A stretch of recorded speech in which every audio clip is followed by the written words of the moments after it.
Bil-ħsieb ikun li l-Kunsill tal-Ewropa jitratta iktar is-suġġetti tad-demokrazija, is-saltna ta' dritt, l-oqsma tal-ġustizzja u l-protezzjoni tal-ġurnalisti, id-Deputat Prim Ministru tal-Affarijiet Barranin Ian Borg għalli Malta identifikat temi apposta li se jwasslu għan numru tal-laqgħat fuq livell ministerjali kemm f'Malta u wkoll fi Strasburgu.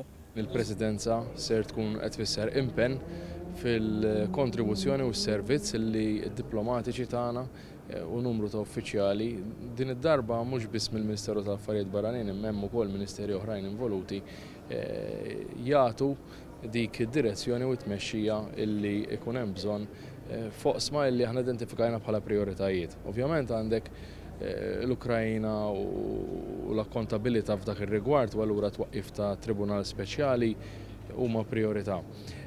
Però mbagħad għandek oħrajn bħal protezzjoni ta' tfal, il-ġlieda kontra il-vjolenza domestika u anke l-involviment ta' żgħażagħ. Ir-rappreżentant permanenti ta' Malta l-Kunsill tal-Ewropa l-Ambaxxatur Francesca Camilleri Vettiger qalet li l-prijoritajiet ta' Malta tqisu bir-reqqa u sostniet li għal darb'oħra Malta qed tissejjaħ biex tmexxi forum importanti.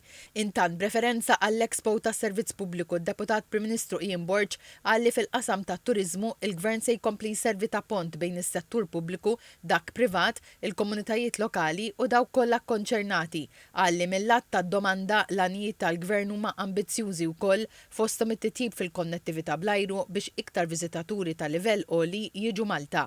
Dr. Borg qal ukoll li l-Gvern se jkompli jaħdem fuq l-espansjoni ta' niċeġ differenti li juru sħubija ta' Malta fosthom is-siti storiċi u kulturali, it-tradizzjonijiet u l-prodotti tipiċi fost affarijiet oħra. Iċ-ċermen tal-Awtorità Maltija tat-Turiżmu Karlo Mikallef qal li s-sena l-oħra ġew Malta 3.4 miljun turist u n-nefqa turistika tela tal-3.3 biljun euro.